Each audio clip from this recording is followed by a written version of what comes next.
আসসালামু আলাইকুম।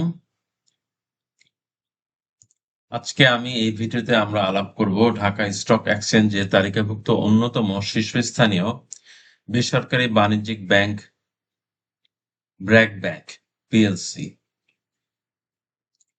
এই শেয়ারের বিস্তারিত টেকনিক্যাল অ্যানালাইসিস করব আজকে।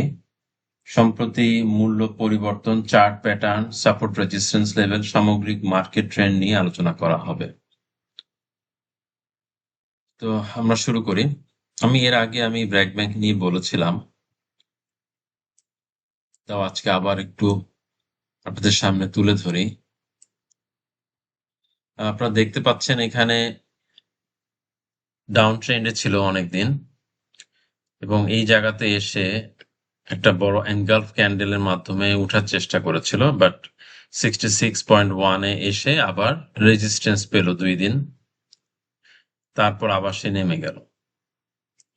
এই জায়গাটা আপনারা খেয়াল করে দেখেন, তা এই জোন থেকে তারা উঠতে পারতেছে না, এই স্টকটি, এই ইনস্ট্রুমেন্টটি উঠতে পারছে না। তো এই জায়গাটাতে দেখা যাচ্ছে বারবার রেজিস্ট্যান্স পেয়ে, আমরা এটাতে কালার করে দিই বোঝার জন্য।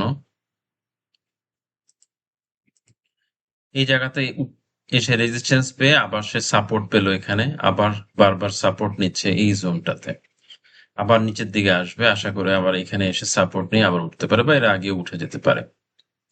এখন ব্যাংকিং সেক্টর গুলা মুভমেন্ট এখন স্টার্ট হয়নি, কিছু কিছু ব্যাংক মুভ করছে, সিটি ব্যাংক করছে বা অন্যান্য ব্যাংকগুলো, কিন্তু ব্র্যাক ব্যাংকের মুভমেন্ট একেবারেই খুবই খারাপ অবস্থা।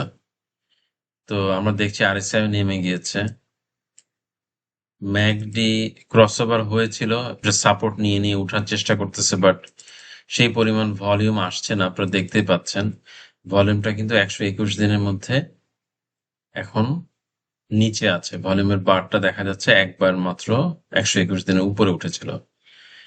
তো এটাকে বাড়তে হবে, এই ধরনের একটা বড় ভলিউম তৈরি করতে হবে বা এর থেকে বেশি করতে হবে, মানে রেগুলার বেসিস এটা তৈরি হতে হবে। যখন আপনারা এখানে যদি দেখেন, অলমোস্ট সব সময় আপনার যখন আপনার ভলিউম এই অবস্থায় ছিল, তখন কি হলো, শেয়ার উপরের দিকে উঠল। এই জিনিসটা আপনারা খেয়াল করবেন।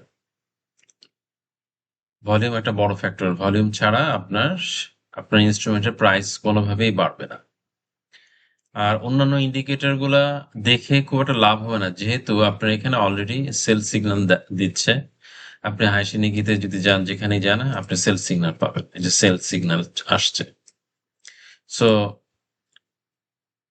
আর আমি যদি 9 EM-এও যাই, তাহলে আমি যদি 9 EM-এ ধরি, আহ এখানে আমরা যদি যাই, আমরা এটাতে একটু কালার গুলাকে করে দিই, এটাকে ক্রসটাকে রেড করে দেই এবং একটু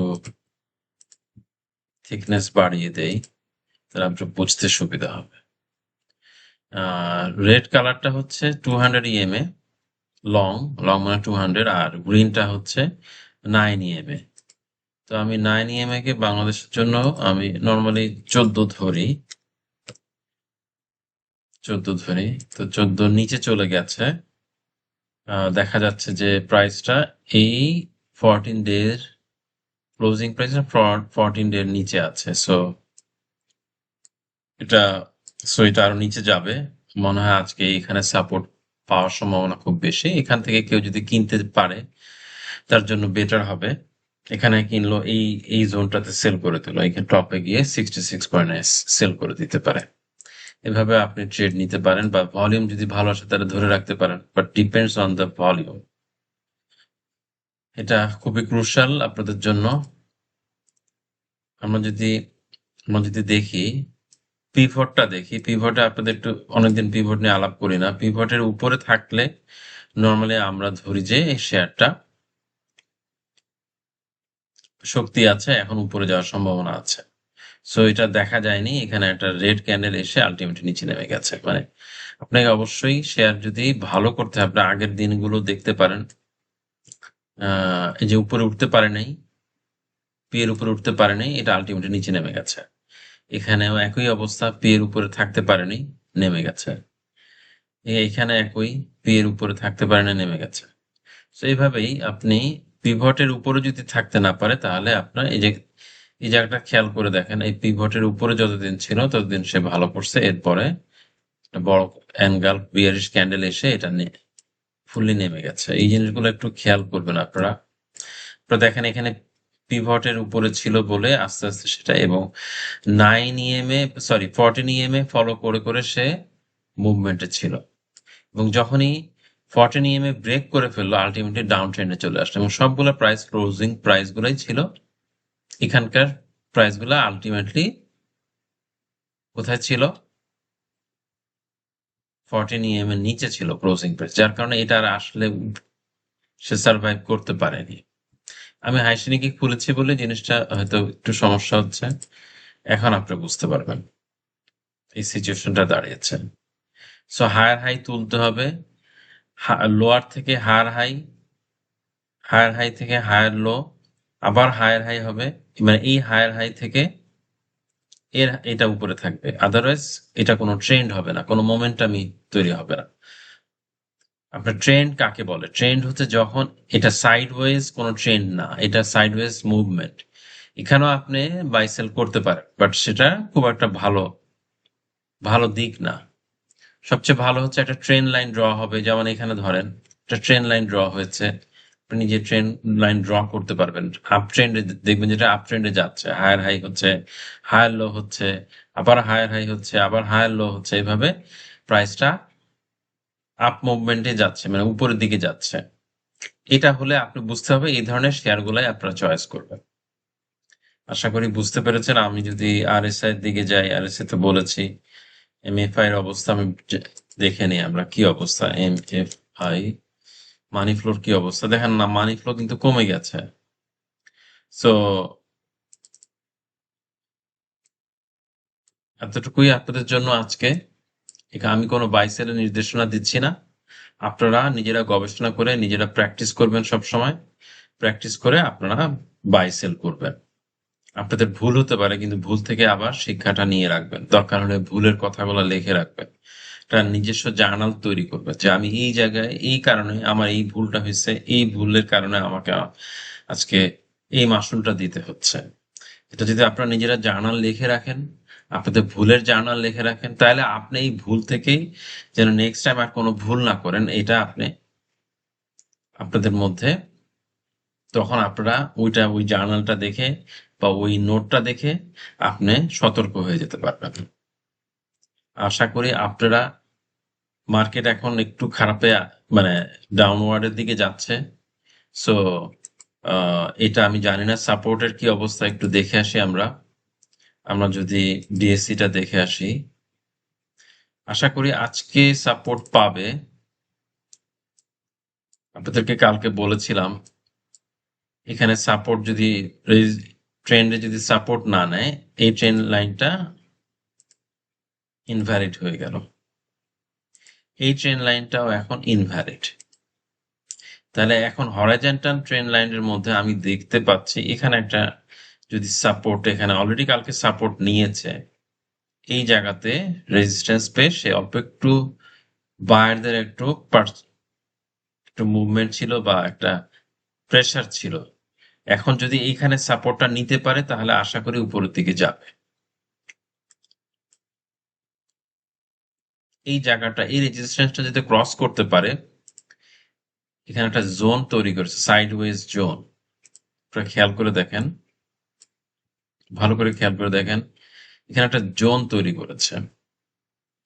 এখন আমি জোনটাকে এতটুকু যদি করে দেই, তাহলে দেখবেন যে এই জায়গাতে একটা রেজিস্ট্যান্স ছিল, এবং ঠিক এই রেজিস্ট্যান্সটাই কি হলো,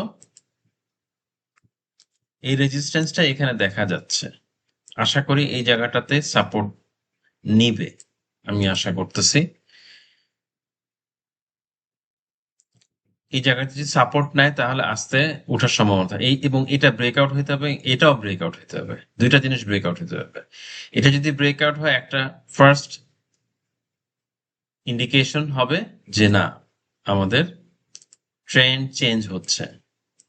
চেষ্টা করছে।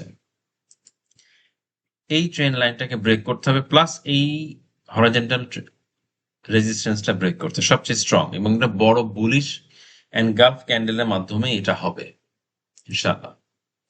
তো আমরা আহ, সেই ভরসা এটা যদি আজকে ইনশাআল্লাহ সাপোর্ট নিতে পারে, আশা করি মার্কেট ভালোর দিকে যাবে। তবে আপনারা 12টা পর্যন্ত বা 1টা পর্যন্ত দেখবেন সিচুয়েশন কি। এর মধ্যে যদি মনে করেন কোন স্টপ লস দরকার হয়, স্টপ লস নেবেন। দরকার হলে অনেক শেয়ার আছে, অন্য শেয়ার চুজ করে আপনি সে শেয়ারে ঢুকতে পারবেন। তবে যদি এখানে সাপোর্ট নিয়ে যায়, যদি এখানে সাপোর্ট পেয়ে যায়, তাহলে প্রত্যেকটা স্টকই দেখবেন সবাই বায়ের মুডে চলে যাবে। আশা করি ইনশাল্লাহ এই জায়গাতে সাপোর্ট নেবে। আপনারা আপনাদের শেয়ারগুলো সাবধানে এবং নিজেরা প্র্যাকটিস করে করে বুঝার চেষ্টা করবেন মার্কেট কোন দিকে যাচ্ছে। একটা জিনিস বলি, যখন রেড ক্যান্ডেল আসে, আপনি দেখেছেন কিনা, রেড ক্যান্ডেল আসছে নেমে গেছে, রেড ক্যান্ডেল আসছে নেমে গেছে, এটা কিন্তু একটা একরকম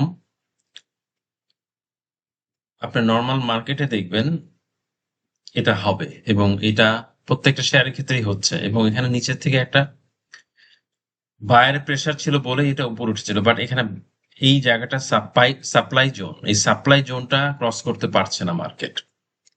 সো আমরা আমরা আশা করি এটা বড় এনগালফ ক্যান্ডেলের মাধ্যমে এই টোটাল জোনটাকে ব্রেক আউট হবে। এবং কয়টা ক্যান্ডেলের মাধ্যমে আমরা কিছু জানি না, তবে আমরা আশা করি আজকে যদি সাপোর্ট নিয়ে ফেলে, ইনশাল্লাহ এই জোনগুলোও ইনশাল্লাহ ভেঙে ফেলবে আশা করি। তো আপনারা ভালো থাকবেন, দোয়া করি। আর এই ভিডিওটা শুধুমাত্র শিক্ষামূলক উদ্দেশ্যে তৈরি করা, কোনো ক্রয় বিক্রয় পরামর্শ নয়। বিনিয়োগের আগে আপনি নিজে গবেষণা করবেন। চ্যানেলটি ভালো লাগলে, আপনারা যদি কিছু শিখতে পারেন, জানতে পারেন, তাহলে অবশ্যই আমাকে লাইক, শেয়ার এবং সাবস্ক্রাইব করবেন এবং অন্যকেও জানাবেন। এবং আপনাদের কোনো শেয়ার যদি আপনারা না বুঝেন, আমি চেষ্টা করব আপনাদেরকে সেই হেল্প করার জন্য। আপনাদের যে কোনো শেয়ারের কথা আপনারা আমাকে জানান, আমি সেই শেয়ার নিয়ে আমার অভিজ্ঞতা আলোকে আমি বোঝানোর চেষ্টা করব। আপনারা ভালো থাকবেন। আল্লাহ হাফেজ।